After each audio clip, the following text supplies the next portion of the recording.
সম্মানীয় ভাইয়েরা, আমি আপনাদের সম্মুখে পবিত্র কোরআন মাজিদ থেকে সূরাতুন নহলের 36 নম্বর আয়াত তেলাওয়াত করেছি।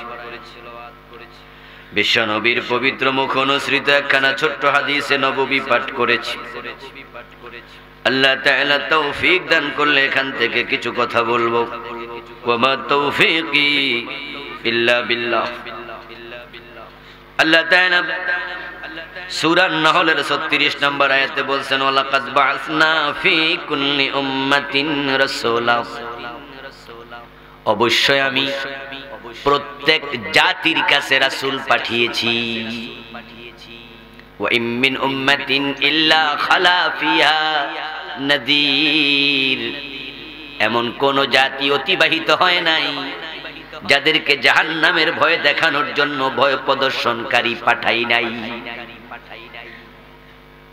লিকুল্লি কওমিন হাদ। প্রত্যেক জাতির জন্য হেদায়েতকারী নবী রাসূল আমি পাঠাইছি। একটা জাতিও বাদ পড়ে নাই, বরং প্রত্যেক জাতির কাছে আমি নবী রাসূল পাঠিয়েছিলাম। নবী এবং রাসূল পাঠানো এটা আল্লাহ তাআলার মানবতার প্রতি, মানব জাতির প্রতি অনেক বড় করুণা, অনেক বড় দয়া, অনেক বড় দয়া। কারণ যদি নবী রাসূল না পাঠাতেন আমরা জান্নাতের পথ খুঁজে পেতাম না, অসম্ভব ছিল। এখন আমাদের দেশের পীর সাহেব হুজুররা মানুষকে জান্নাতের পথ দেখাচ্ছে। এখন যখন কোন পীরের আমাদের ভালো না লাগে, তার পথ দেখানো, তার রীতি, তার আমল, তার সিস্টেম আমাদের ভালো লাগে না, আমরা বলি সে ভণ্ড। যারটা ভালো লাগে তারটাকে আমি বলি হক্কানি। এখন যারা দেওয়ানবাগের মুরিদ তাদের কাছে তো দেওয়ানবাগই ভালো, তাই তাদের কাছে এটাই হক্কানি, ঠিক না? ভালো না লাগলে ভণ্ড, ভালো লাগলে হক্কানি। এখন যারা মাঝবান্ডারের মুরিদ তাদের কাছে মাঝবান্ডারি তো হক্কানি, ঠিক না? যারা আটরশির মুরিদ তাদের কাছে আটরশি কি ভণ্ড, সেটাই হক্কানি। এখন আসলে কে হক্কানি কে ভণ্ড যদি নবী রাসূল না আসতো আমরা সেটাও বুঝতে পারতাম না। এখন আমরা কে ভণ্ড কে হক্কানি তা বুঝার জন্য নবীর সাথে তার চরিত্র মিলাই, তার আমল মিলাই, তার কথা মিলাই, ঠিক না? যদি মিলে তাহলে আমরা বলি সে হক, যদি না মিলে আমরা বলি ভণ্ড। যদি নবী রাসূল নাই আসতো তাহলে কে হক কে না হক চিনার কোনো উপায়ও ছিল না। আমরা চরম বিভ্রান্তিতে পড়ে যেতাম। কোথায় হক আছে আমরা বুঝতে পারতাম না, কে হক্কানি তাও আমরা বুঝতে পারতাম না। হযরত আলী রাদিয়াল্লাহু তাআলা আনহুর কাছে এক ব্যক্তি গিয়ে প্রশ্ন করলেন, কাইফা নারিফু আহলাল হক? ক্বালা আরিফিল হাক্কা তারিফ আহলাহু। নবী রাসূল আসার পরেও মানুষ হক চিনতে এখনো ভুল করছে। তাই তো ল্যাংটা পীরের কাছে মুরিদ হয় এমন লোকও আছে না নাই? নবী রাসূল আসার পরেও মানুষ ল্যাংটার কাছে যায়। যদি নবী রাসূল না থাকতো তাহলে কি উপায় ছিল? ঠিক কি না? ঠিক কি না?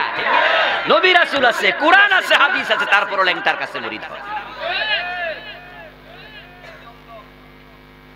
রাসূলুল্লাহ সাল্লাল্লাহু আলাইহি ওয়াসাল্লাম বলেছেন, তারাকতুকুম মিসলাল বাইদা লাইলুহা ওয়া নাহারুহা সাওয়াউন।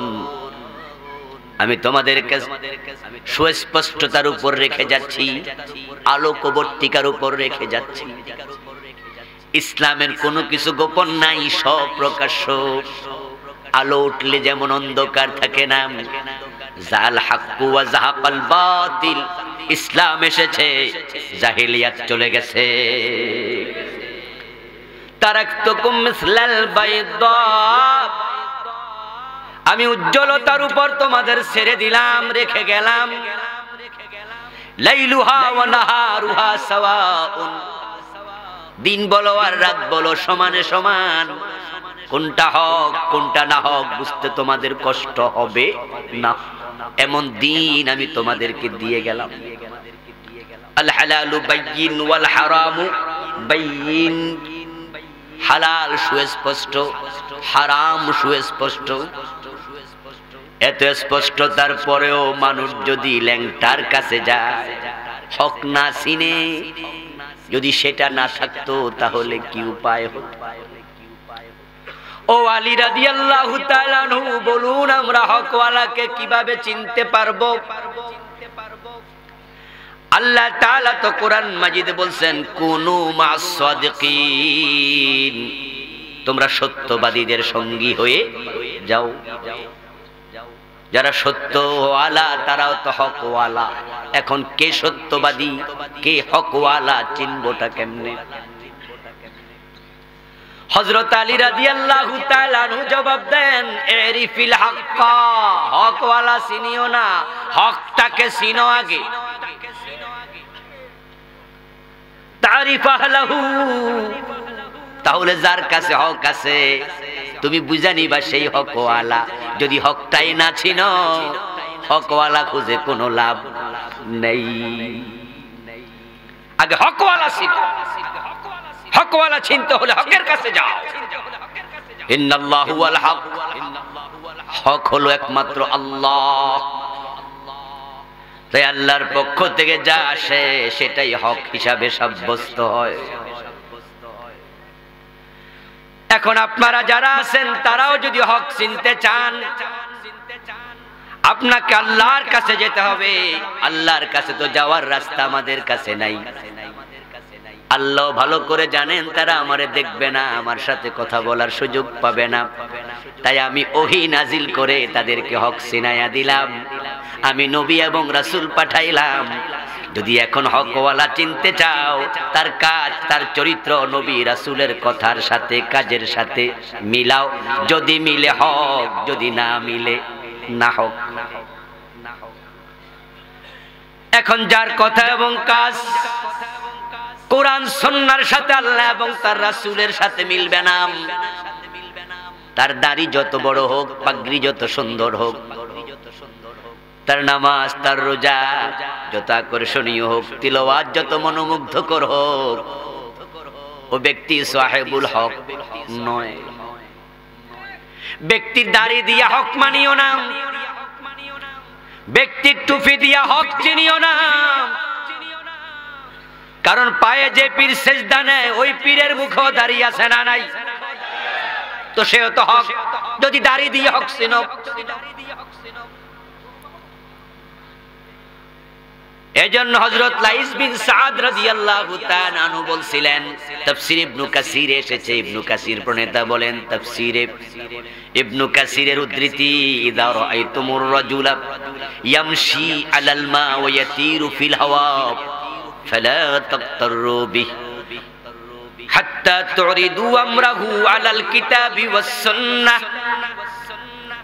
যদি নিজের চোখে দেখো কোন ব্যক্তি শূন্যে উড়ে বেড়ায় এবং সেই ব্যক্তিটা পানির উপরে হাঁটে, তাকে দেখে ধোকায় পড়িও না, তাকে কারামতওয়ালা আহলে হক মনে করে ওলি ঘোষণা দিও না। হাত্তা তুরিদু আমরাহু আলাল কিতাবি ওয়াস সুন্নাহ, যতক্ষণ তার কাজ কর্ম কোরআন সুন্নাহর সাথে না মিলাবে। যদি মিলে তাহলে গ্রহণ করো, না মিললে সে আকাশে উড়বে, পানিতে হাঁটবে, সে ওলি নয় বরং সে জাদুকর হতে পারে।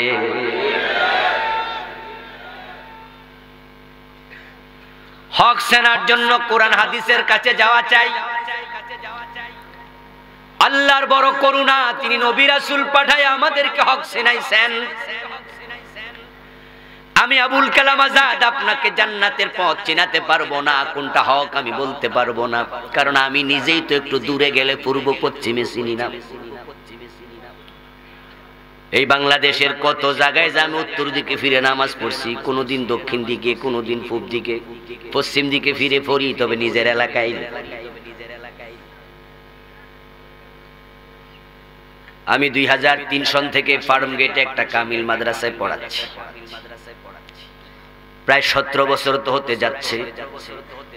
আমার বাসাটাও ফার্ম গেটে, কিন্তু ফার্ম গেট রাস্তার বাম পাশে ওখানে একটা মার্কেট আছে, নাম ফার্ম ভিউ মার্কেট।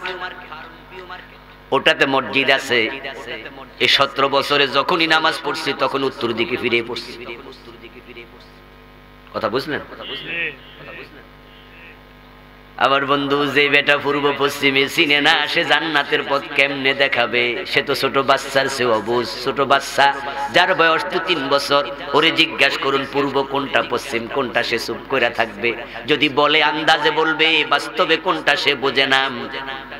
আমি ঢাকা থেকে চিটাং গেলে তো পূর্ব পশ্চিমে চিনি না, জান্নাতের পথ আমি কেমনে চিনবো? এই যে একটা ঝামেলার কথা বললাম, এটা শুধু আমার ক্ষেত্রে হয়, আপনাদের হয় না, ঠিক না? শুধু হাটাজারি মাদ্রাসার মোতামিম সাহেবের হয় না? কথা বলেন। ঢাকা ইউনিভার্সিটির বিসি সাহেবের হয় না? সরসিনা মাদ্রাসার প্রিন্সিপালের হয় না? হোক প্রিন্সিপালের হোক, কমপক্ষে সরসিনার পীর সাহেবের হওয়ার সম্ভাবনা নাই। আমার ভাই, আমরা সবাই তেমন। এর কারণ আছে, ওয়ামা উতিতুম মিনাল ইলমি ইল্লা কালিলা। সুবহানাল্লাহ পড়েন। কারণ আল্লাহ কোরআনে বলছেন, তোমাদের ইলম আমি দিয়েছি বড়ই সামান্য। ওই সামান্য ইলম দিয়া তুমি পূর্ব পশ্চিমে খুঁজে পাইবা না। কিসের অহংকার? তুমি পূর্ব পশ্চিমে চিনো না, তুমি জান্নাতের পথ কেমনে চিনবা? আল্লাহ যদি মানুষের উপর ছেড়ে দিতেন জান্নাতের পথ খুঁজে তোমরা নিজেরা বের করো, তাহলে আমরা অনেকেই জান্নাতের পথ খুঁজে পেতাম না। এজন্য জান্নাত বানাইছেন যিনি, জান্নাতের পথ দেখানোর দায়িত্ব নিয়েছেন শুধুই তিনি। শুধু শব্দটা লাগাইছি, শব্দের দিকে খেয়াল করলে বুঝবেন। শুধু লাগানোর পরে বোঝা যায় তিনি ছাড়া জান্নাতের পথ দেখানোর ক্ষমতা আর কারোই নেই। হযরত আদম আলাইহিস সালামকে আল্লাহ তাআলা যখন জান্নাত থেকে দুনিয়ায় পাঠিয়ে দিলেন, তখন তিনি কি বলেছিলেন? এই কথাটা আল্লাহ তাআলা কোরআনে বলছেন। হযরত আদমকে জান্নাত থেকে দুনিয়ায় আল্লাহ পাঠাইছে, এই আলোচনাগুলো কোরআনে আছে কিনা? তো আল্লাহ সে আলোচনা করার ফাঁকে এটাও বলে দিলেন, আমি আদমকে তখন কি বলেছিলাম শোনো। যারা হাফেজ কোরআন আছেন, হুফাজ আছেন, তারা আমার সাথে গুনগুন করে একটু ঠোঁট মিলাইলে ভালো লাগবে। আর যারা হাফেজ নয় তারাও পারলে পড়বেন। ফাইম্মা ইয়াতিয়ান্নাকুম মিন্নি হুদান ফামান তাবিয়া হুদায়া ফালা খাউফুন আলাইহিম ওয়ালা হুম ইয়াহজানুন। সবাই সুবহানাল্লাহ পড়েন। আল্লাহ তাআলা বলেন, আমি আদমকে বললাম, আদম ও হাওয়া, তোমাদেরকে আমি দুনিয়ায় পাঠাইয়া দিচ্ছি জান্নাত থেকে, এটাই তোমাদের ঠিকানা ছিল। তবে যেই দুনিয়ায় তোমাদেরকে আমি পাঠাইয়া দিছি, সেখানে তোমরা চাইলেও চিরকাল থাকতে পারবা? ওটা থাকার জায়গা না। ওখান থেকে তোমাদের আবার বিদায় নিতে হবে। এখন তোমরা বিদায় নিলে পরে যাবে কোথায়? সেখান থেকে যাওয়ার রাস্তা আছে আবার দুটা। ফারিকুন ফিল জান্নাতি ওয়া ফারিকুন ফিস সাঈদ। একটা রাস্তা চলে গেছে জান্নাতের দিকে, আর একটা চলে গেছে জাহান্নামের দিকে।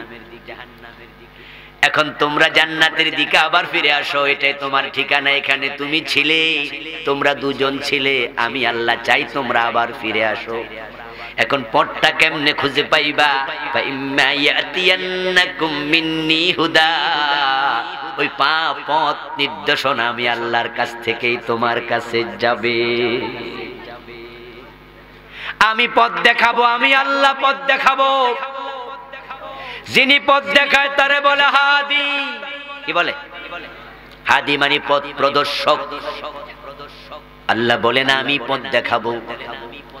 আদম আলাইহিস সালামকে একা নয়, কিয়ামত পর্যন্ত যত মানুষ জান্নাতে যেতে চায় সকলের হেদায়েতের মালিক কে? হেদায়েত মানে পথ পাওয়া। হেদায়েত মানে কি? পথ পাওয়া। হেদায়েত আল্লাহ দেবেন, পথ আল্লাহ দেখাবেন। একমাত্র তিনি, কেউ দেখাতে পারবে না।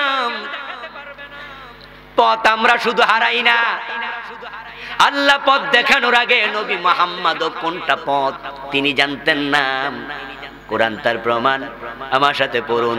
ওয়াজাদাকা দাল্লান ফাহাদা।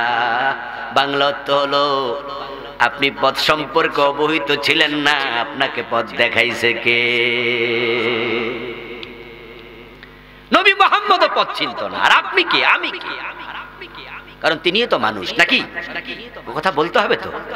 রাসূল কি মানুষ না নাকি? কোনো সন্দেহ টন্দেহ আছে নাকি? কেউ কথা আবার রাসূলের মানুষ কইলে কয় যেন ওই বনাই, রাসূল মানুষ কয় তো কি কয় না, কিও না। রাসূল জিন কয় না, না জিন না। ফেরেশতা কয় না, ফেরেশতাও না। তো কি মানুষ? কোন মানুষ কয় যাবে না। তো কি কইতাম? তো কিও কইতে পারতাম। অথচ কোরআনের বক্তব্য কুল ইন্নামা আনা বাশার, কে বলছে? আল্লাহ। আপনি বলে দিন আমি একজন মানুষ। রাসূলুল্লাহর বাবা আছে না নাই? আওয়াজ করুন, বাবা আছে না নাই? মা আছে না নাই? আব্দুল্লাহ এবং আমেনা রাসূলের বাবা, তারা হলেন মানুষ। তাহলে তাদের পেট থেকে, ঔরস থেকে জন্ম যিনি নেবেন তিনিও হবেন মানুষ। বাঘের ঔরস থেকে আসলে বাঘ, ঠিক না? সিংহের ঔরস থেকে আসলে সিংহ। জিনের ঔরস থেকে জন্ম নেয়, জিন থেকে জন্ম নিলে কি হয়? জিন। তো আব্দুল্লাহ মানুষ, আমেনা মানুষ, ইব্রাহিম মানুষ, ঈসা মানুষ, মূসা মানুষ, আদম মানুষ, সবাই মানুষ। পরে রাসূলের মেয়ে ফাতেমাও মানুষ, রাসূলের ছেলে ইব্রাহিম মানুষ, মাঝখানে উনি বলে মানুষ না। কি কই কিও না? কোরআন অস্বীকারী হয়ে যাবে, ঈমানটা চলে যাবে। কোরআনে আল্লাহ বলছে কুল ইন্নামা আনা বাশার, আমি মানুষ। ইন্নামা দতে হাসার, লফজে হাসার, সীমাবদ্ধতার। তবে বন্ধু, উনাকে যদি আপনি আবার মনে করেন আপনার মতো আমার মতো একবারে সাধারণ, এটা ঠিক হবে না। বরং তিনি সব মানুষের মাঝে সেরা।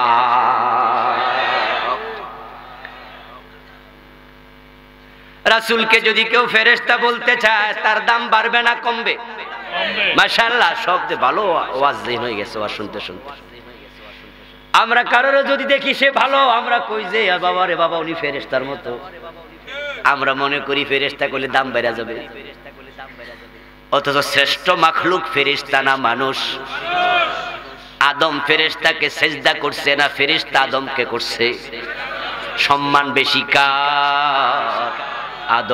আদমের। শুধু আদমের নয়, ওয়ালাকাদ কাররামনা বানি আদম। আল্লাহকে আমি আদম সন্তানকেও শ্রেষ্ঠত্ব দিয়েছি। সুবহানাল্লাহ। রাসূল সাল্লাল্লাহু আলাইহি ওয়াসাল্লাম একজন মানুষ, তাই কানলে উনার চোখে পানি আসতো, আঘাত করলে রক্ত ঝরতো, ব্যথা পেতেন। না খায়া থাকলে উনারও ক্ষুধা লাগতো। কোন জায়গায় যদি দূরে যেতেন, পশ্চিম পূর্ব কোনটা সেটা নিয়ে প্যাঁচ উনারও লাগতো। এগুলো মানবীয় গুণাবলী। আল্লাহ তাআলা ওয়াজাদাকা দাল্লান ফাহাদা, তিনি আপনাকে পেয়েছেন, আপনিও পথ কোনটা জানতেন না, আপনাকে পথ দেখিয়েছে যে আল্লাহ। আপনার উম্মতকে পথ দেখাবে সে আল্লাহ। এজন্য নামাজে দাঁড়ায়া সবাই বলেন ইহদিনাস সিরাতাল মুস্তাকিম, হে আল্লাহ আমাদেরকে সঠিক পথটা দেখায়া দাও। আল্লাহ তাআলা কোরআনে বলেন মা কুনতা তাদরি মাল কিতাবু ওয়ালাল ঈমান। ও নবী, ওহী আসার আগে ঈমান কাকে বলে, কিতাব কি জিনিস সেটা আপনিও জানতেন না, আমি আল্লাহ জানাইছি। আল্লাহ তাআলা নবী রাসূলকে দুনিয়ায় পাঠালেন হেদায়েতের পথ দেখানোর জন্য, কিন্তু তিনি বলতেছে হেদায়েত আমি দেখাই। এর মানে হলো নবী রাসূলগণ মন মতো মানুষকে জান্নাতের পথ দেখান নাই, ওহী মোতাবেক দেখিয়েছেন। ওহীর বাহিরে বলতেন না কোনো কথা, ওহীর বাহিরে করতেন না কোনো কাজ, দ্বীনের বাহিরে মৌন সম্মতি দিয়ে চুপও থাকতেন না। যেটা সঠিক নয় মুখের উপরে বলতেন এই কাজ করা যাবে না। আল্লাহ তাআলা নবীদেরকে হেদায়েত দিয়েছেন নিজে। এজন্যই তো যখন নবী মুহাম্মদ সাল্লাল্লাহু আলাইহি ওয়াসাল্লামকে কাফেররা বিভিন্ন সময় আটকানোর জন্য উল্টা পাল্টা প্রশ্ন করতো না, যে প্রশ্নের উত্তর নবী জানতেন সাথে সাথে বলে দিতেন, যেটার উত্তর জানতেন না বানায়া বলতেন না, ওহির জন্য অপেক্ষা করতেন। সুবহানাল্লাহ। কেউ কেউ মনে করে ওহী আসার আগে নবী পথ চিনত না, কয় কিরাবুল কালাম আজাদে। এটা আমার কথা নয়, কথাটা কার? সূরা দোহা। নবী মুহাম্মদুর রাসূলুল্লাহ সাল্লাল্লাহু আলাইহি ওয়াসাল্লাম নিজে যে বানায়া কোনো কথা বলতেন না, ওহী মোতাবেক বলতেন, তার সাক্ষী কোরআন। আল্লাহ বলছেন মা ইয়ানতিকু আনিল হাওয়া ইন হুয়া ইল্লা ওয়াহিয়ুন ইউহা। মুহাম্মদ হরগজ না গুফতা তা না গুফতা জিবরাইল, জিবরাইল হরগজ না গুফতা তা না গুফতা কর দেগার আয় রব্বুল জলিল। রাসূল সাল্লাল্লাহু আলাইহি ওয়াসাল্লাম ওহীর বাহিরে কোনো কথা বলতেন না, ওহীর জন্য অপেক্ষা করতেন। এতে বোঝা যায় হেদায়েতের মালিক কে। উনারা পঞ্চাশ আবু তালেবকে তিনি হেদায়েত দিতে চেয়েছিলেন, এত আবেগের সাথে চেয়েছেন। আবু তালেব মরে যাবে, মৃত্যু শয্যায় শায়িত। রাসূল সাল্লাল্লাহু আলাইহি ওয়াসাল্লাম আবু তালেবের বালিশের পাশে বসলেন, মাথার পাশে একবারে বালিশটাকে ঠেকাইয়া গায়ের সাথে কাছে বসে বলেন, আম্মি, আমার প্রিয় চাচা, কুল লা ইলাহা ইল্লাল্লাহ কালিমাতান আশহাদ লাকা বিহা ইনদাল্লাহ। একটা বার কালেমা পড়ে মরে যাও, বাকি দায়িত্ব আমি নিলাম। আমি সাক্ষী দেব, আমি সাক্ষ্য দেব আপনি ঈমানওয়ালা ছিলেন, শুধু কালেমাটা পড়ে মরেন। আবু তালেব চুপ হয়ে গেল, কোনো কথা বলল না। রাসূল সাল্লাল্লাহু আলাইহি ওয়াসাল্লাম কিছুটা আশান্বিত হলেন। তিনি ভাবলেন চাচা কনভিন্স হয়েছে, চাচাকে আমি রাজি করাতে পেরেছি। কিন্তু বালিশের অপর পাশে আবু জেহেল বসা। আবু জেহেল বলতেছে, সাথে ছিল আরেকটা আবু জেহেল, তার নাতি আব্দুল্লাহ ইবনে আবি উমাইয়া, আরেক আবু জেহেল। দুইজনে সমস্বরে কয়, আবু তালেব, মরার সময় বুঝি কাফের হইয়া মরবা?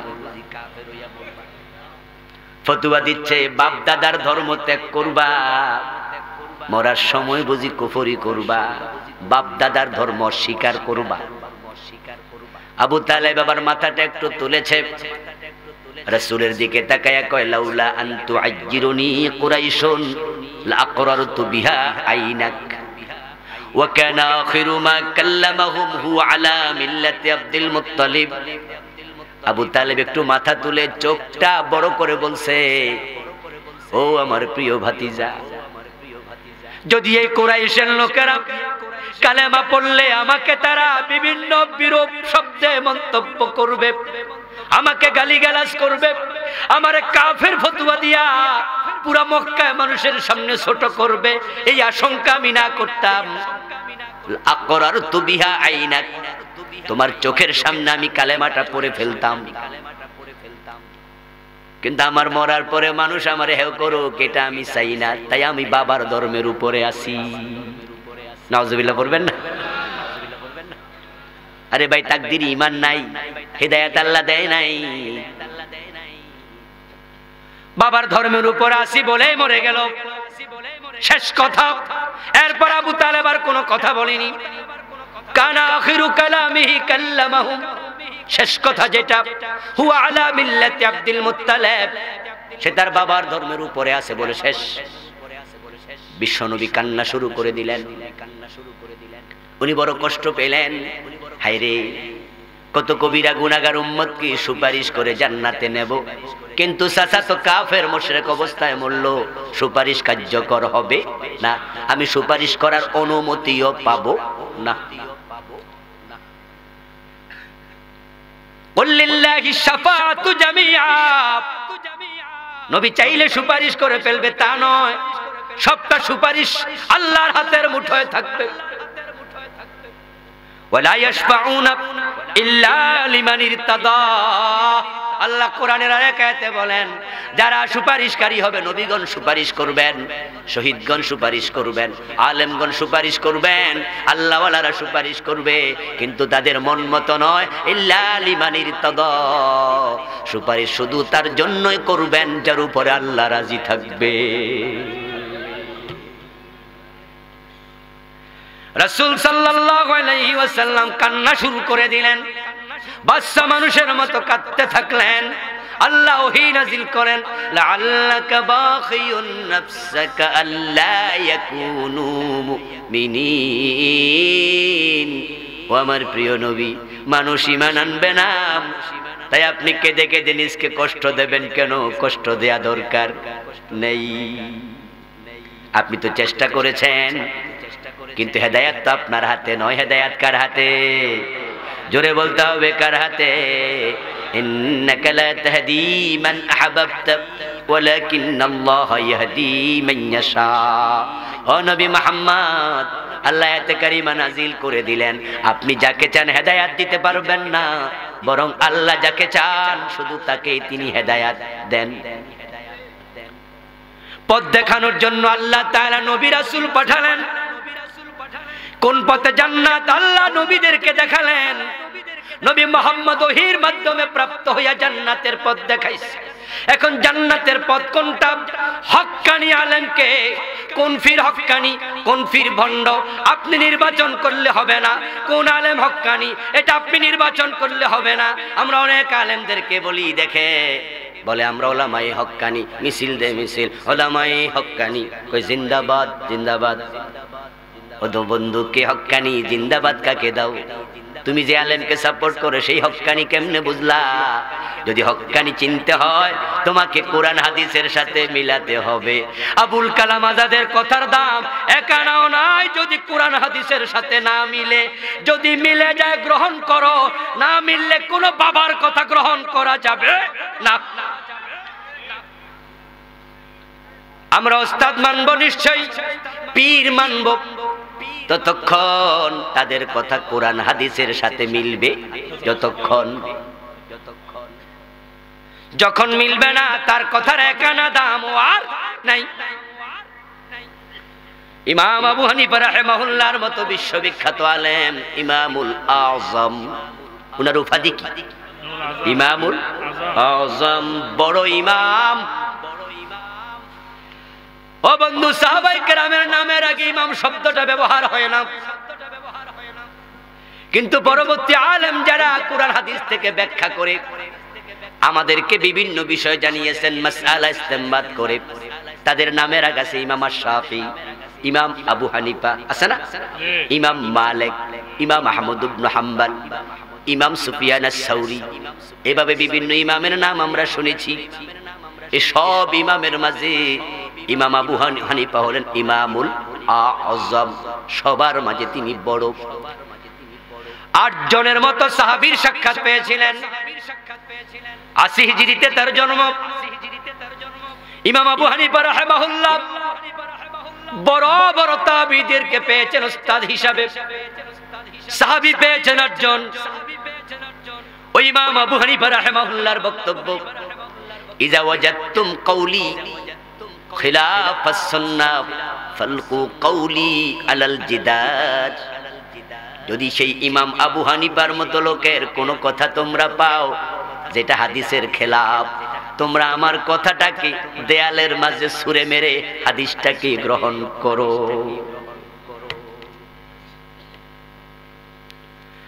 হাদিসের খেলা বলে আমি ইমাম আবু হানিফার কথার কোনো দাম নাই, ইমাম শাফিঈও তাই বলেছেন, সব ইমাম একই কথা বলেন, কারণ তারা সবাই জানেন হেদায়েতের পথ দেখানোর জন্য আল্লাহ নবী রাসূলদেরকে মনোনীত করেছিলেন, তাদেরকে সরাসরি ওহীর মাধ্যমে কন্ট্রোল করতেন। তাই নবীরা ছিলেন মাসুম, তারা ভুলের ঊর্ধ্বে।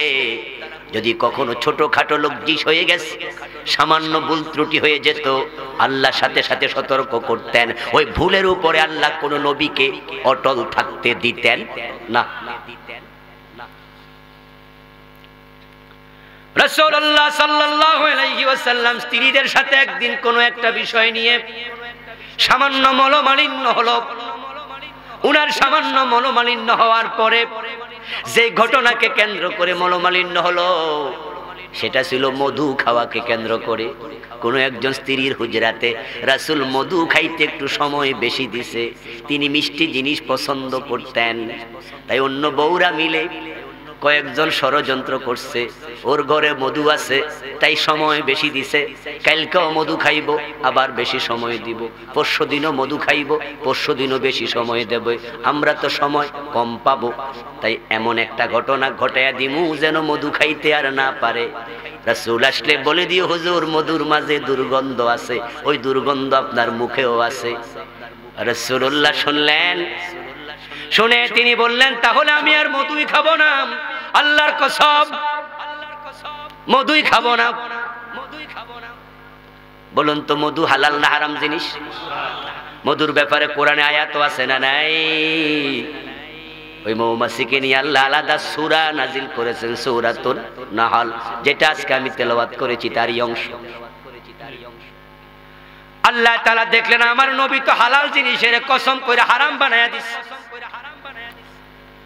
অথচ আমি যা হালাল বানাইছি তা হারাম বানানোর অধিকার তো কারো নাই। হালাল বানাই আমি, হারাম বানাই আমি, ঠিক কি না? আল্লাহ সাথে সাথে সূরার আয়াত নাজিল করে দিলেন, সূরা তাহরীমের আয়াত, ইয়া আইয়ুহান নাবিয়্যু লিমা তুহাররিমু মা হাল্লাল্লাহু লাক। ও নবী মুহাম্মদ, আল্লাহ আপনার জন্য যা হালাল করেছেন ওটাকে আপনি হারাম বানালেন কেন? প্রশ্নের মাঝে একটু তিরস্কার আছে না নাই? রাসূল সাল্লাল্লাহু আলাইহি ওয়াসাল্লাম এই আয়াত নাজিল হওয়ার সাথে সাথে তিনি কয়, মধু কই তাড়াতাড়ি আনো, আমার আল্লাহ আমার ধমকাইতাছে, এটা আমি কেন করলাম? তিনি মধু পান করলেন, তারপরে শপথের কাফফারাও দিয়ে দিলেন। এতে বোঝা যায় নবীদের ছোটখাটো ভুল হলেও আল্লাহ ওই ভুলের উপরে থাকতে দেয় না, ওহী নাজিল করে সংশোধন করে। এই জন্য হেদায়েতের পথ তারা সলিড ভাবে দেখাইছে, ওরা ছাড়া আর কেউ দেখাতে পারবে না। তাই হেদায়েত পেতে চাইলে নবী রাসূলের আদর্শের বাহিরে যাইবা না। তুমি যারা আজকে হক্কানি পীর বলো, এমন হক্কানি পীর বাংলাদেশে দেখা যায় যাদের সামনে হাজারো জুলুম হয়, অন্যায় হয়, তারা মুখ ফুটে প্রতিবাদটাও করে না। কিসের হক্কানি পীর সে? ও বন্ধু আমার, আপনি যদি হক কথা না বলে চুপ করে থাকেন, আপনি তো মোমেন থাকা নিয়ে টানাটানি লাগবে। সাকিতুয়ানিল হক শয়তানুন আখরাস, যে ব্যক্তি হক কথা বলবে না, চুপ থাকবে, সে বোবা শয়তান হওয়া লাগে। অন্যায়ের প্রতিবাদ করবা না, হকটা বলবা না, তুমি মোমেন থাকবা কেমনে? হক্কানি পীর হওয়া তো আরো দূরের কথা। আপনাদের কাছ থেকে আমি জানতে চাই, বিশ্ব নবী যে মাইর খাইলেন, অন্য অন্য নবীরা জেলে গেলেন, মাইর খাইলেন, 2 টুকরা করে ফেলছে করাত দিয়া, এমন নবীও আছে না নাই? নবীরা কি অপরাধ করে মাইর খাইছে? অবন্ধ কোন নবী অপরাধ করে মার খায় না, কারণ তারা তো অপরাধ করে নাই। সুবহানাল্লাহ, তারা তো অপরাধী করে নাই, তারা তো মাসুম। মাইর খাইলো কেন? মাইর খাওয়ার কারণ তো একটাই, মানুষগুলো অন্যায় পথে চলছে, ন্যায় পথের কথা বলছেন, যেখানে অন্যায় দেখেছেন মাথা তুলে বিরোধিতা করেছেন। আমার বন্ধু, আজকে আপনি আরামে থাকার জন্য নবী মাইর খাইছে হক কথা বলে, সাহাবারা মাইর খাইছে, আপনি ভালো করে বুঝেন। তাই আপনি এমন ভাবে কথা বলেন কেউ বিরক্ত হয় না, কেউ পথে দাঁড়ায় না, সবাই হালুয়া রুটি খাওয়ায়, সবার সাথে তাল মিলায়া নবী মুহাম্মদ চলতে পারে না, আর আপনি এর নাম হিকমত দিয়েছেন। এটা হিকমত হতে পারে না। যারা মুনাফিক তারাই সবার সাথে তাল মিলায়া চলে।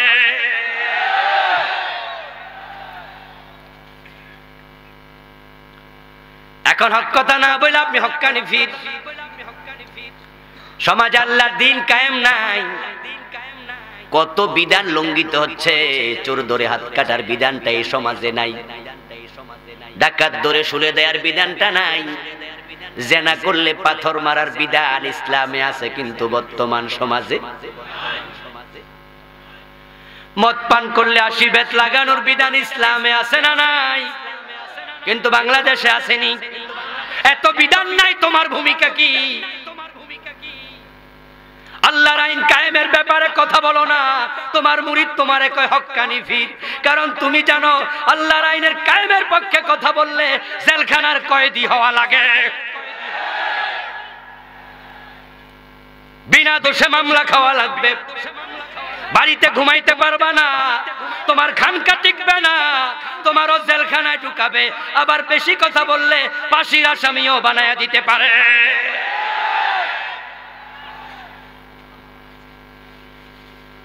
আল্লামা মামুনুল হক সাহেব কিছু হক কথা বলা শুরু করছে, এখন হত্যা মামলার আসামি বানানোর উপায়ে তারা চলছে। কেন কেন আমার বন্ধু, হক বলতে গেলে বিপদ আছে। এটা নতুন না পুরাতন? কথা বলতে হবে। হক বলতে গেলে বিপদ আছে, এটা কি নতুন না আগের? এটাই নিয়ম। চুপ করে থাকো, বোবার শত্রু নাই। অথবা এমন ওয়াজ করো যে ওয়াজ করলে মনে হবে তুমি ওই জালেমদের বড় বড় আপনার নৌকার যে পাল আছে পালে হাওয়া লাগাচ্ছ। ওয়াজ শুনে জালেমেরা তোমাকে বন্ধু মনে করে। এমন বক্তাও আছে না নাই?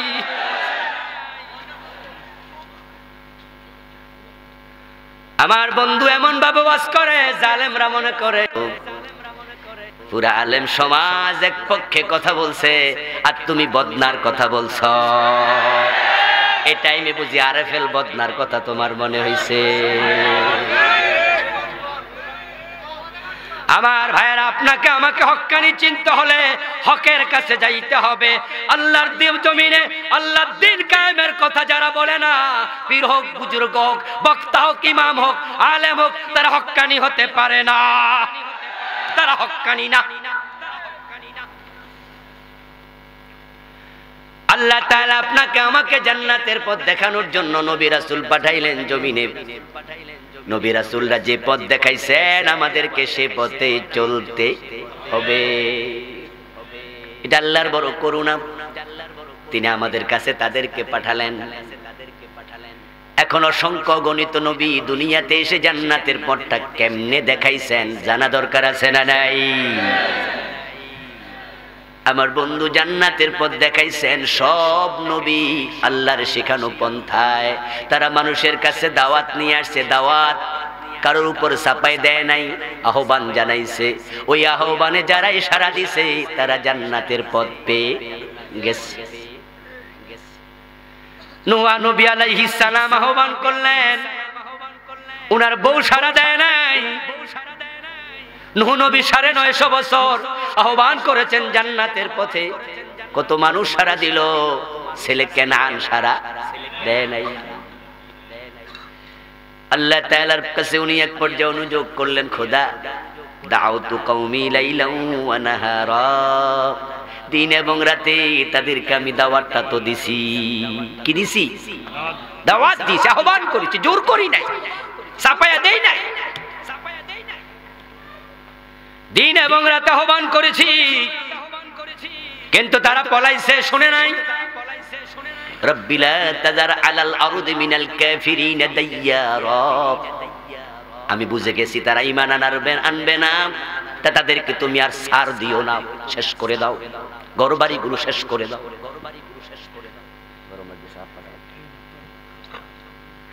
নূহ আলাইহিস সালামের দোয়া আল্লাহ তাআলা কবুল করে নিলেন। প্লাবন প্লাবন ডুবাইয়া ছাড়বো, কিন্তু বললেন নূহ, যারা ঈমান এনেছে, দাওয়াত গ্রহণ করেছে, মুমিন হয়ে গেছে, তাদেরকে ডুবাবো কেন? তারা তো বাঁচার জন্যই হেদায়েতের পথে এসেছে। একটা নৌকা বানাও, কিস্তি বানাও। নূহ আলাইহিস সালাম কিস্তি বানালেন, প্লাবন শুরু হলো। আল্লাহর অর্ডার, সকল মুমিনকে তুমি তোমার নৌকায় তুলে নাও। 40 অথবা 80 জন লোক ঈমান এনেছিল, হেদায়েত পেয়েছে, তাদেরকে তিনি কিস্তিতে তুলেছেন। তারা সবগুলো বেঁচে গেছে।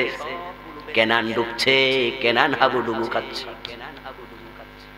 কেনানকে তিনি বললেন, নৌকা ওঠের কাপ মানা, ইয়া বুনাইয়ার কাপ মানা, ও কলিজার টুকরা ছেলে, তুই ওঠ। তবে এই নৌকার কান যাত্রী হওয়ার জন্য শর্ত আছে, সেটা হচ্ছে তোর আল্লাহর উপর ঈমান আনতে হবে, কালেমা পড়তে হবে। আয় ওঠ। কেনান দূরে থাইকা বলে, না না, তোমার সাথে আমি যাব না। সাআবি ইলা জাবালিন ইয়াসিমুনি মিনাল মা, বরং ওই যে পাহাড় দেখা যায়, যখন বৃষ্টি শুরু হবে, বন্যা শুরু হবে, আমি ওই পাহাড়ের চূড়ায় উঠে যাব, তখন পানি আমারে আর ছুঁইতেও পাবে না। নূহ নবী বললেন, না লা আসিমাল ইয়াউম, আজকে তোমার কেউ বাঁচাতে পারবে না। ওর তাড়াতাড়ি নৌকায়। কেনান কয়, আব্বা এটা কি কয়? এমন পানি জীবনে কোনোদিন হইছে নাকি? পাহাড় বুঝি ডুববো? আমি তো চূড়ায় উঠবো, আমি পাহাড়ের মাঝে গাছ আছে, গাছের আগে উঠতে বয়ে থাকবো।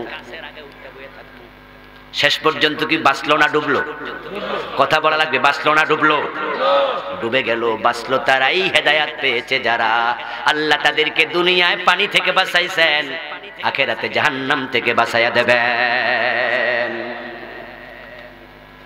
নবীদের দাওয়াত যারা মেনেছে, তারাই জান্নাতের পথ পেয়েছে। কিন্তু জাতির জন্য বড় পরিতাপ, ওই হিতাকাঙ্ক্ষী নবীদেরকে তারা ভুল বুঝেছে, তারা আক্রমণ করেছে, তারা পাথর মেরেছে, তারা আগুনে ফেলেছে, তারা করাত দিয়ে 2 টুকরা করেছে। কিন্তু নবীরা দাওয়াতি কাজ থেকে দূরে সরেন নাই। আমরা যারা কোরআনের পক্ষে কথা বলি, আমাদেরও সেই আদর্শ গ্রহণ করা লাগবে। আমরা প্রয়োজনে রক্ত দেব, প্রয়োজনে চলে যাব, প্রয়োজনে শহীদ হব, হক কথা থেকে বিরত হব না।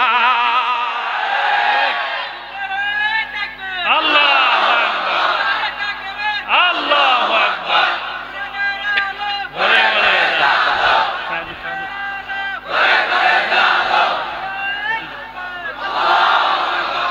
আমার বন্ধু, আমরা যদি হকের পথে একমত হয়ে যেতে পারি, আলেম ওলামারা দেখবেন হকের বিজয় সুনিশ্চিত। হকের সামনে কোনোদিন মিথ্যা দোপে টিকে না। হকের সামনে মিথ্যা পরাজিত হয়। ইন্নাল বাতিলা কানা যাহুকা, আল্লাহ নিজে বলছেন বাতিল পরাজিত হবে। কয়দিন আগে আমরা দেখেছি টেলিভিশনের একটি টক শোতে শাহরিয়ার কবিরের সাথে এনায়েতুল্লাহ আব্বাসী সাহেবের বিশাল একটা বহস হয়েছে, ঠিক না? আব্বাসী সাহেবের সাথে আমার বিভিন্ন মাসালা দ্বিমত ছিল। উনি আলহামদুলিল্লাহ অনেক মাসালা থেকে এখন সরে এসেছেন, হকের পক্ষে চলে এসেছেন। উনি হকের পক্ষে চলে আসলে উনিও আমার বন্ধু হয়ে যাবেন। আমরা ওনার অ্যাপ্রিশিয়েট করছি, প্রশংসা করছি। ওই ডিবেটের মাঝে, বিতর্কের মাঝে যখন তিনি সত্য কথাগুলো যুক্তির নিরিখে দৃঢ়ভাবে তুলে ধরেছেন, তখন ইসলাম বিদ্বেষী শাহরিয়ার কবির মাথা নিচু করে বসে থাকতে বাধ্য হয়েছে। এটাই নিয়ম, এটাই নিয়ম। সত্য যখন প্রকাশিত হয়, মিথ্যা পালানোর পথ খুঁজতে থাকে। কিন্তু পরিতাপ, আজকে সত্যপন্থীরা জুজুর ভয়ে ঢুকছে। ভয় পাচ্ছে তারা, কে কোন জায়গা দিয়ে কি করে। পরিবেশটাও প্রতিকূল, এটাও সত্য কথা। কারণ কেউ কয় খেলা হবে, ঠিক না? কেউ কয় ঘাড় মটকায়া দেবো। আবার কয়েকদিন আগে একজন আইনের পোশাক পইরা কয় হাত ভাঙ্গা দেবো। আমার ভাইয়েরাই হুমকি দমকি তারা কেন দেখায়? কারণ তারা বুঝে গেছে এই জমিনে আলেম ওলামাদেরকে যদি ভয় পাওয়ানো না যায়, তারা যদি পিছনে হটানো না যায়, তারা সামনে আগাইলে কোরআনের বিজয় ঠেকানো যাবে না। আল্লাহু আকবার। ঘরে ঘরে জালো, ঘরে ঘরে জালো, হুঁশিয়ার সাবধান, হুঁশিয়ার সাবধান, হুঁশিয়ার সাবধান। আমার ভাইয়েরা, আমার বন্ধুগণ, কোরআন হাদিসের পক্ষে আপনি থাকলে আল্লাহ আপনার সাথে আছে না নাই? ভয় পাওয়ার কিছু নেই।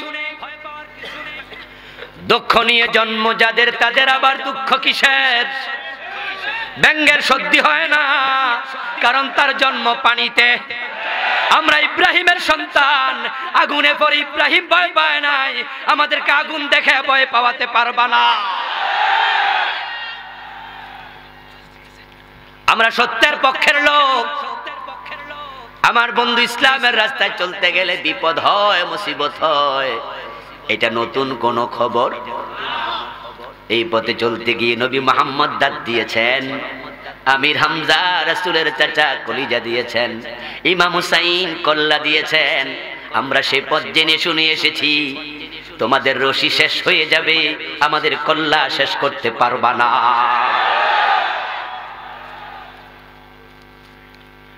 নবী এবং রাসূলেরা দাওয়াত নিয়ে এসেছেন, আমরা তাদের পথে দাওয়াত দেই। আমরা তো চাপায়া দেই না। তোমরা কেন আমাদের ঘাড় মটকাইবা? কেন আমাদের হাত ভাঙবা? আমরা তো চাপায়া দিতে বলি না। আমরা বলি এটা জায়েজ, ওটা জায়েজ না। আমাদের কথা মন গড়া না, আমরা কোরআন হাদিসের আলোকে ফতোয়া দিয়ে থাকি। এখন তোমরা কো আমরাও তো আলেম, আলিফ বা তা তো পড়ছি, তাই হুজুরদের ফতোয়া তোমরা ভুল ধরতে আসো। আলিফ বা তা পড়ো ভালো, জিম হা খাও পড়ো, কোনো অসুবিধা নাই, কিন্তু ভুলে যেও না প্যারাসিটামল হিস্টাসিনের নাম মুখস্থ করে ডাক্তার হওয়া যায় না। আলিফ বা তা পড়ে বিজ্ঞ আলেম হওয়া যায় না।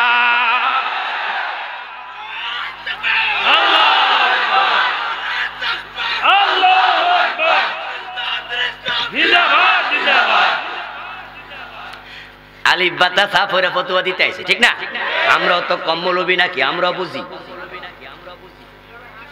ও বন্ধু, তুমি যদি বোঝো, যা মনে চায় করো। আমরা শুধু বলেছি, আমরা তো জোর জবরদস্তি করি নাই। আল্লাহ তাআলা জোর জবরদস্তি করার জন্য কোরআনে আমাদের অনুমতিও দেন নাই। বরং আল্লাহ বিশ্ব নবীকে বলেন, ফাযাক্কির ইন্নামা আনতা মুযাক্কির লাস্তা আলাইহিম বিমুসাইতির। ও নবী, আপনি উপদেশ দেন, আপনি দারোগা নয়। জোর করে মানুষকে ইসলামে প্রবেশ করানোর কোনো প্রয়োজন আপনার নাই। ইন্নামা আলাইকাল বালাগ ওয়া আলাইনাল হিসাব। আল্লাহ কোরআনে বলছেন, আপনার দায়িত্ব হলো মানুষের কাছে মেসেজ পৌঁছায়া দেয়া, দাওয়াতটা পৌঁছায়া দেয়া। কে দাওয়াত গ্রহণ করেছে, কে করে নাই, ওটার হিসাব নেয়ার দায়িত্ব আপনার নয়। হিসাবের জন্য আল্লাহ আছে না নাই? আল্লাহ ওয়া আলাইনাল হিসাব, হিসাব নেয়ার দায়িত্ব আমি আল্লাহর। এই জন্য আমরা জোর জবরদস্তি করি না। রাস্তার মোড়ে ভাস্কর্য মূর্তি আমরা ভাঙতে বলি না, আমরা বলি বানাইও না, ঠিক কি না? আমরা বলি বানাইও না, কিন্তু আমরা বলিনি ভাঙো। বাংলাদেশের বিভিন্ন জায়গায় কত রকমের ভাস্কর্য। কোন জায়গায় রংপুরে নাকি একটা ল্যাংটাও আছে, কি ময়মনসিংহে এটা ল্যাংটা মহিলার ভাস্কর্য। আমার ভাইয়েরা, কুষ্টিয়ায় কে বা কারা ভাস্কর্য ভাঙচুর করেছে, তার সাথে কিন্তু আমরা একমত নই। কান খুলে শুনুন, ইব্রাহিম আলাইহিস সালাম ভেঙেছেন।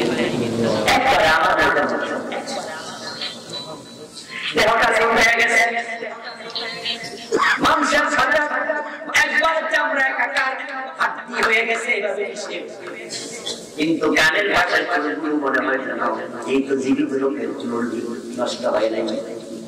আল্লাহকে করে আমি রেখে দিলাম এটা কিনা লিমান খালকায়া।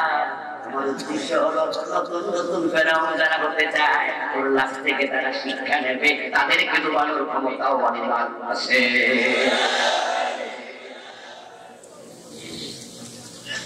নবী রাসূল দাওয়াত দিয়েছেন, বাধা দিয়েছে, কত হয়ে গেছে শেষ।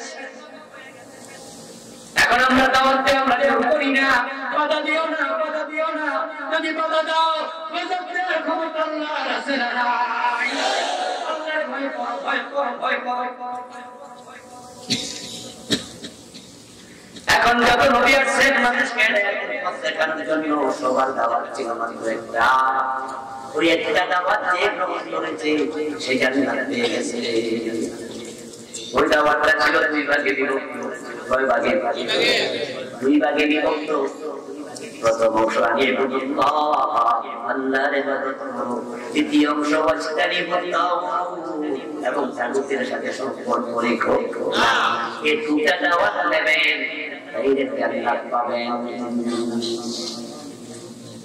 কে দাওয়াত দিলে হেদায়েত পেয়ে গেলে, দিলে হেদায়েত, দিলে হেদায়েত, দিলে জান্নাত। কিন্তু বাংলাদেশের লোকেরা এই দাওয়াতটাকে ভাগের একটি ভাগ গ্রহণ করেছে, বাকিটা গ্রহণ অনেকেই করে নাই। বন্ধু বান্ধব ফজরের নামাজে ফরজ কয় রাকাত, জোরে বলতে হবে কয় রাকাত। যদি কেউ এক রাকাত পড়ে আর এক রাকাত না পড়ে সওয়াব পাবে কতটুকু? ওই এক রাকাত পাবে, ঠিক না? এক রাকাত পরে বাড়ি চলে গেলেন আর এক রাকাত পড়েন নাই। যত আলেম আছে সবাই বলবে এক রাকাত বাকি, পড়লে দু রাকাত, না পড়লে বাদ দেবা, কিন্তু একটা পড়বা, একটা বাদ দিবা। এই অধিকার ইসলাম তোমাকে রোজা রাখবেন ঠিক করে 6 ঘন্টা রোজা রাখছেন, 12 ঘন্টার মাঝে। তারপরে দিনে দুপুর 12টা ইফতার করে ফেলছেন, সওয়াব 50%, 40%, 50%। এই 6 ঘন্টা যে রাখলেন এগুলো সবই পাবে।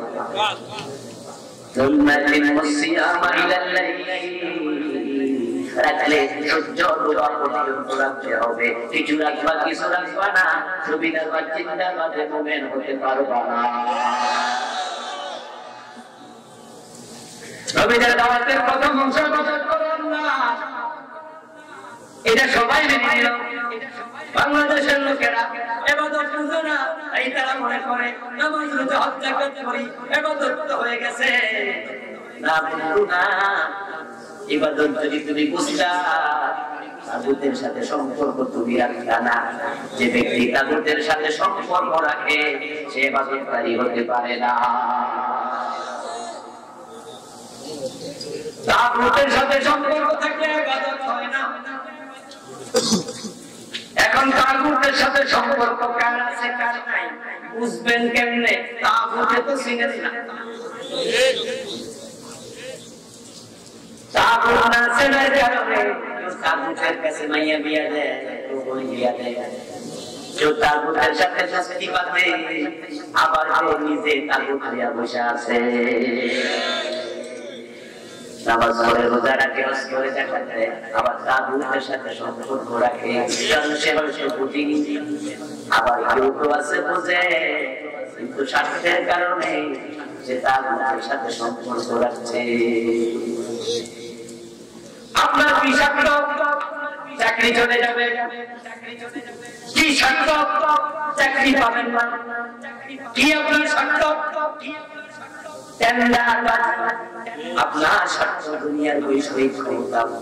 আপনার স্বার্থ যদি আপনি তাদের সাথে সম্পর্ক না রাখেন তাহলে বিনা দোষে টর্চারিং করবে, মামলা খাওয়াইয়া দেবে, জেলে ডুবিয়ে দেবে। এই দুনিয়া বৈষয়িক স্বার্থের জন্য তাগুতের সাথে সম্পর্ক রেখে চলছেন। যদি আপনার মতো আমার মতো এমন বিশাল সম্পর্ক নবীগণ রাখতেন, তারাও হয় খাওয়া লাগতো না।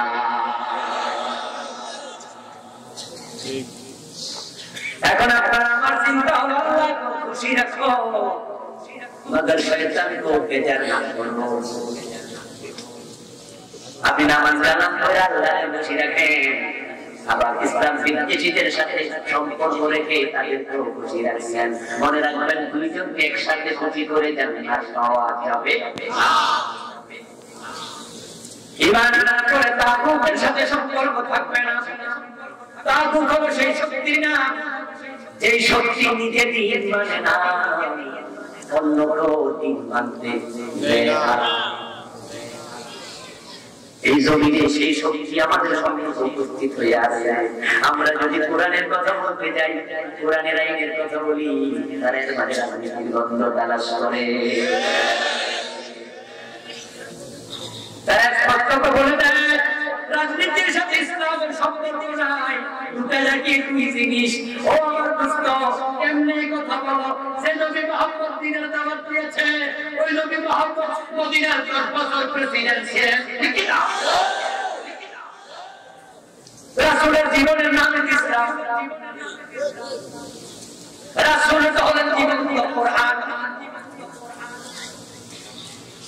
মা আয়েশা রাদিয়াল্লাহু তাআলা আনহাকে প্রশ্ন করেছেন কোন একজন তাবী, আম্মা জান, নবী মুহাম্মদকে দেখিনি, ওনার ব্যাপারে আপনার কাছে জানতে এসেছি, যদি দয়া করে বলতেন ওনার চারিত্রিক বৈশিষ্ট্য গুণাবলী কিছু জানতাম, খুশি হতাম।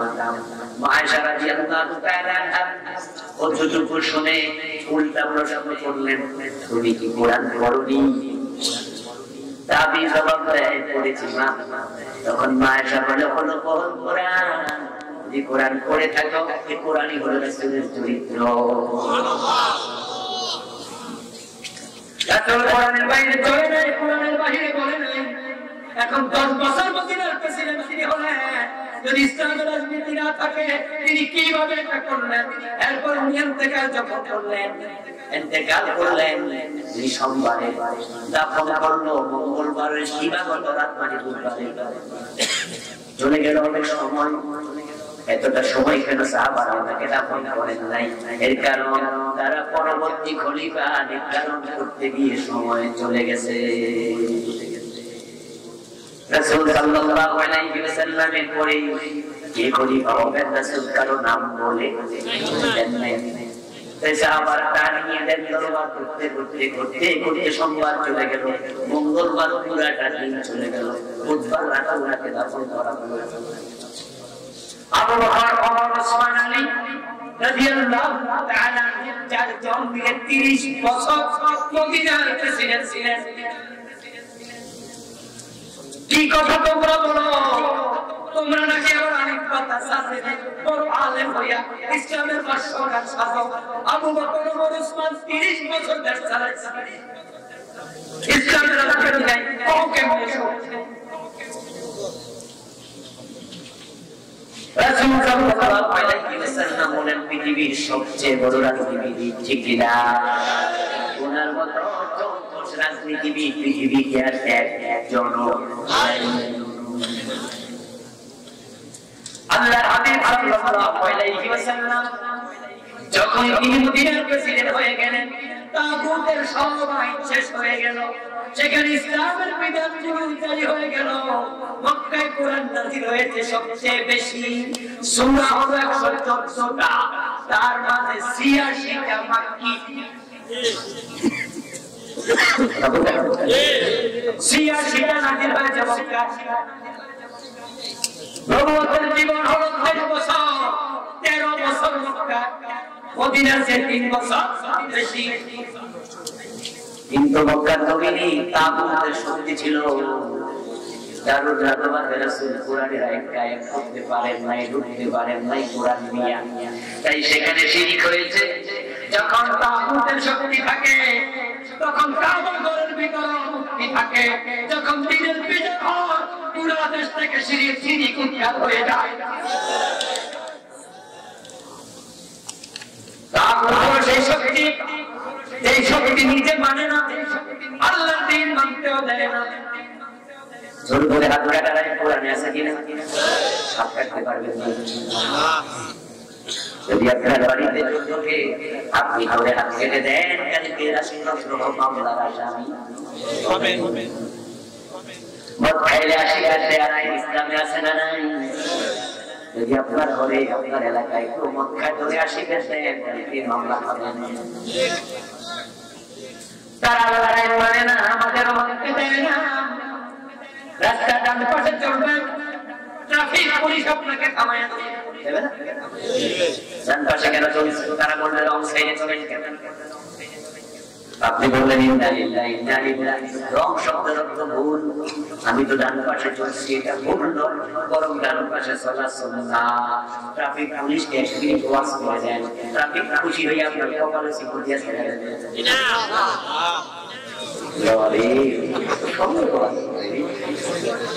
হুজুরদেরকে দাওয়াত দিয়ে হাদিয়া কুরবা দিয়ে ওয়াসনা লাগে, আজকে রাস্তায় কপালে ছোঁয়া দেবে 1000 টাকা দাম, 2000 টাকা দাম। আপনি আবার ট্রাফিকে বলবেন ভাই আপনি তো মুসলমানের সন্তান, বুকের মাঝে আপনার পেজ মেন আছে, সেখানে পেজে লেখা আছে যে পেজটা আপনার বুকে আছে আব্দুল্লাহ। আপনি তো আল্লাহর বান্দা, মুসলমানের সন্তান, আমার বিরুদ্ধে মামলা দিলেন কেন? উনি বলল হুজুর আমি তো আপনার সাথে পার্সোনাল দুশমনি করি নাই। এইভাবে রাস্তায় যদি আপনি ডান পাশে চলেন, মামলা দেওয়ার আইন তো আমি বানাই নাই, আইন বানানোর জন্য যারা আছে জিগাই দেখে যারা জিগা আমি চাকরি করি, চাকরি মামলা বানানোর জন্য কোর্টে যাবেন। কোর্টের হাকিম বলবে হুজুর 2000 টাকা দিয়ে তারপরে কাগজপত্র নিয়ে যান। আপনি বলবেন হাকিম সাহেব অফিসার আমার 2000 টাকা জরিমানা করলেন, আমি তো রাসূলের সুন্নাহ মেনে চলছিলাম, ডানে চলো, রাসূল বলেছেন ডান হাতে খাও, ডান পাশে চলো।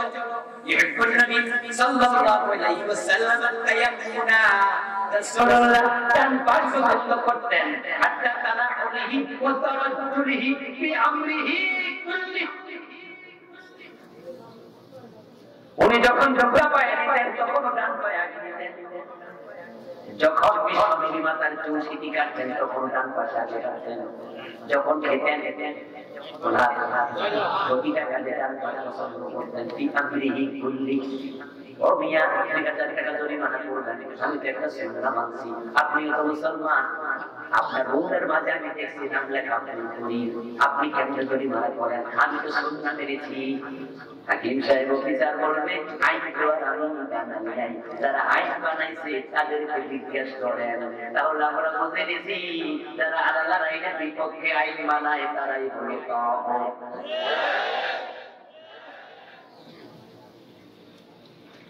এখন আল্লাহর আইনের বিপক্ষে আইন বানায় এমন লোকের সাথে আপনাদের বন্ধুত্ব আছে, ঘুরতে মিছিল করে নেতা বানাবেন, আবার মসজিদেও নামাজ পড়তে যায়। যারা তাগুতের সাথে সম্পর্ক চিহ্ন করে না তারা প্রকৃত মুমিন হতে পারে না।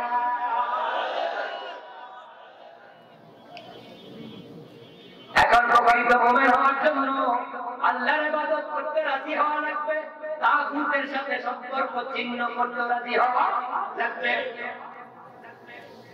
এখন যে ইবাদত আমরা করছি বন্ধু, সব ইবাদতের মাঝে এক নম্বর ইবাদতের নাম হলো নামাজ। ঠিক আছে? ঈমানের পরে যত অনুষঙ্গ ইসলামে আছে তার মাঝে এক নম্বর হলো নামাজ। নামাজ আপনাকে আল্লাহর সামনে করে হাজির করে দেবে, মাথাটাকে জমিনে লুটাইয়া দেবে, আমি আমাকে কুরবানি করে দেবে, কাঁধে কাঁধে মিলাইয়া দাঁড় করাইয়া মুসলমানের মাঝে রাতিত্ব তৈরি করে দেয়। কিন্তু আজকে সেই নামাজের মাঝে ঘাটতি শুরু হয়েছে। নামাজ নিয়ে ফতোয়া, এমন ফতোয়া দেয় যে আজকে নামাজ নিয়ে ফতোয়া দিয়া মসজিদ আলাদা করে ফেলা। এখন মসজিদ আলাদা প্রতিযোগিতা, মসজিদের নাম আহলে হাদিস মসজিদ। এমন মসজিদ আছে না নাই? কেন বানাইছে? কারণ দুঃখে বানাইছে।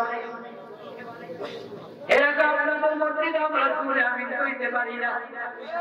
ইমাম ফতোয়া দিছে যে সূরা আমিন কইলে নামাজের পরে তারে জিজ্ঞাসা করবা পাইলা তাই যদি ডান পাশে দাঁড়ায় একটু জোরে আমিন হয়, নামাজি নামাজের মাঝে ধরার প্রস্তুতি নেই।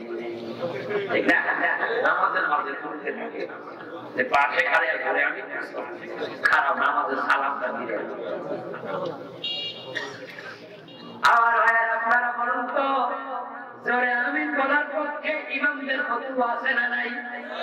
ইমাম আবু হানিফার নাই, আবু হানিফা ছাড়া আরো ইমাম আছে কিনা?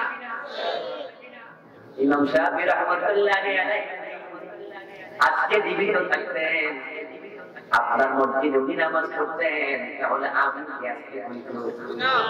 উনি জোরে আমি বলে সালাম ফিরে আপনি মসজিদে বের করে দাও, আস্তাগফিরুল্লাহ। মসজিদ কি তোমার বাবা? এই ফতোয়া কেমনে দিলা? নামাজ হবে ঐক্যের সূত্র, নামাজ একাকার হয় না মুসলমান। কাঁধে কাঁধ মিলাও, পায়ে পা মিলাও, ইমামের পিছে দাঁড়াও। ইমাম সামি আল্লাহু লিমান হামিদা বলবে, এমপি হও মন্ত্রী হও, মাথা তুলে দাঁড়ায় যাও। মুসলমান, এই শিক্ষা নিয়ে তোমরা যদি মসজিদের বাইরে হয়ে যেতে পারো, এই দেশে আল্লাহর দ্বীন কেউ ঠেকাতে পারবে না।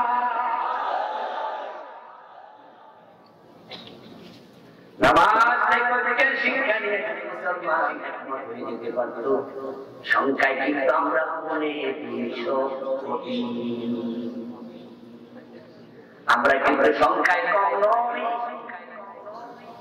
ধারণা করা হচ্ছে আগামী 50-60 বছর পরে মুসলমান হবে পৃথিবী জনশক্তির দিক থেকে 1 নাম্বার। 250 কোটি মুসলমান। আওয়াজ করে বলুন তো, তারা কি ঐক্যবদ্ধ না বিচ্ছিন্ন? আমাদের দেশও কিন্তু কম নয়, দেশ হল 65টা, 65 কান্ট্রি, 57টা ওআইসি সদস্য দেশ আছে, 65 মুসলিম, সংখ্যায় কম নয়। পৃথিবীর মাঝখানে আমরা, কাবা হলো পৃথিবীর নাবি। আল্লাহ তাআলা কাবার চারপাশের দেশগুলো ইসলামী রাষ্ট্র উপহার দিয়েছেন। তিনি মুসলিম রাষ্ট্রগুলোকে আল্লাহ তাআলা এক জায়গায় করে দিয়েছেন। আপনি দেখতে পাবেন কাবার পাশের রাষ্ট্র সৌদির পাশে কুয়েত, দুবাই, কাতার, ঠিক না? এবং বন্ধু, শুধু কাবা পৃথিবীর নামে যদি আল্লাহ তাআলা আমাদেরকে আমাদের বরং তিনি খনিজ সম্পদের 65% উপরে দিচ্ছেন মুসলমানদের হাতে। তেলের সম্পদ আমাদের হাতে, স্বর্ণের খনিজ আমাদের হাতে, রৌপ্যের খনিজ আমাদের হাতে। মুসলমানরা দিদা বিভক্ত না হইয়া, বিচ্ছিন্ন না হইয়া, যদি নামাজ থেকে শিক্ষা নিয়া কালকে তারা এক হয়ে যেতে পারে, 57টি মুসলিম রাষ্ট্র ওআইসির সম্মেলন করে একটা ঘোষণা দিতে পারে, মুসলমানের উপর জুলুম থামাও। আমেরিকাকে আওয়াজ করে বলে, যদি না থামাও আমরা তেল দেব না, ও রাশিয়া তেল দেব না, ও ফ্রান্স তেল দেব না, ব্রিটিশ তেল দেব না। একটা ধমক দাও, 6 মাস তেল দেওয়া বন্ধ করো। 6 মাস পরে কাফেরদের বিমান আকাশে উড়বে না। তেল আল্লাহ তোমাদের হাতে দিয়ে রাখছে। কিন্তু আমরা ফতোয়া দিয়ে যেমন মসজিদ আলাদা করছি, আমরা দেশ আলাদা করছি, চিন্তাও আলাদা করছি। আমরা এখন এত বিভক্ত, ইরাকে মারলে কুয়েত খুশি হয়, কুয়েতে মারলে সৌদি আরব খুশি হয়। মুসলমান পিটাইলে আরেক মুসলমান খুশি, লামাদাবি পিটাইলে মাঝাবি খুশি, পীরের পীরের পিটাইলে কাইরে পীরের পীর খুশি, হুজুর পিটাইলে সার খুশি, সার পিটাইলে হুজুর খুশি। আর কাফেররা এই বিভক্তির সুযোগ নিয়ে এক এক করে মুসলমান জবাই করছে।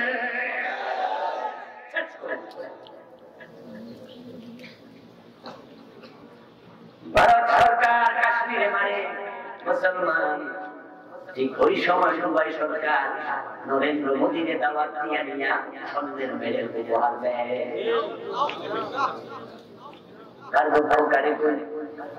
সমস্যা আমাদের ভিতরে, সংশোধন দরকার আছে না? আমার বন্ধু ভারত যখন কাশ্মীরে মারে, বাংলাদেশ সরকার কয় আমার কি, আমারে তো বড় বড় পেঁয়াজ দেয়। কাশ্মীরে বুলেট আমাদের মায়ানমার সরকার যখন ওখানে মুসলমান মারে, আমরা খুশি, আমাদের সরকার আমার কি, ওরা তো আমাদেরকে দান দেয়, আমাদেরকে দান দেয়। আমেরিকা যখন ইরাকে মারে আমরা তো খুশি, আমাদেরকে ডলার দেয়। বিশ্ব ব্যাংকে বলে দিছে এত হাজার কোটি টাকা ঋণ দেও, এডিবি দেয়, কি দেয়, ইউএন দেয়, আমাদেরকে দেয়। আপনার আরো কত সংস্থা যেগুলো সরাসরি আমেরিকার নিয়ন্ত্রণে চলে, আমরা কই খুশি, ওরারে মারলে আমার কি। অথচ দোস্ত বলে যেও না, আস্তে আস্তে করে বিপদ তোমাদের ঘরেও আসবে। যতদিন তাদের সাথে তাল মিলাই চলো, ততদিন বলবে জি যা পড়া বললে ঠিক আছে, একটু যদি ব্যতিক্রম করো তোমাদের উপায় থাকবে না। মায়ানমারের লোকেরা পলানোর জায়গা পাইছে, তোমরা পলানোর জায়গাও পাইবা। সময় থাকতে ঐক্যবদ্ধ হয়ে যাও, কিন্তু পেঁয়াজ পায়া তেল পায়া টাকা পায়া আমার কি, আমার তো দেয়। গৃহস্থ বাজার থেকে ছাগল কিনে আনছে, ছাগল কিনে এনে ঘরে রশি দিয়া কুটির সাথে বাঁধে। ফজরের পর আকাশ পরিষ্কার হচ্ছে, অন্ধকার চলে গেছে, ছাগলের দেখে পাশের কুটির সাথে একটা গাধা বাঁধা আছে। কিছুক্ষণ পরে মালিক ঘরে ঢুকে কাঁঠাল পাতা ছাগলের সামনে দিচ্ছে, ছাগল পাতা গুলা আপনার কাঁঠাল পাতা গুলা খাইয়া আপনারা এনারা ইশারা দিয়ে কয়, কিরে গাদা এই বাড়িতে কত বছর ধরে থাকো, কিন্তু কাঁঠাল পাতা তো কপালে নাই, আমারে খাওয়া। সকাল 10টার দিকে বেটা সরিষার তেল নাই না, সুন্দর করে গায়ে মারে, ছাগলের সিংহের মাঝে কালো কালার, কালো একবারে কি সুন্দর করে কালো রং দিয়া মারছে। ছাগলটারে ইয়া তেল তেল শরীর লিয়া গোসল করাইছে, একবারে গামছা দিয়া মুছছে, গলের মাঝে ছোট্ট একটা মালা দিয়া দিছে।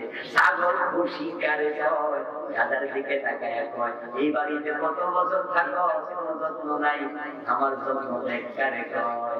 গাদা বিরক্ত হইয়া কয়, বেশি কথা কইস না, সামনে শুক্রবার কোরবান।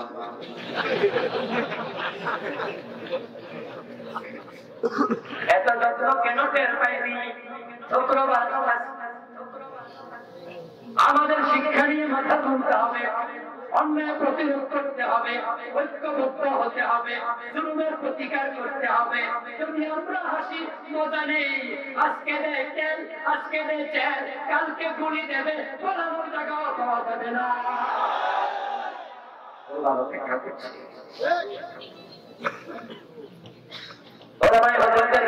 শেষ কথা বলে আজকে শেষ করতে চাই, সেটা হলো আপনি এমন ফতোয়া দেবেন না যে ফতোয়ার কারণে সমাজে বিভক্তি তৈরি হয়, ইখতিলাফ তৈরি হয়।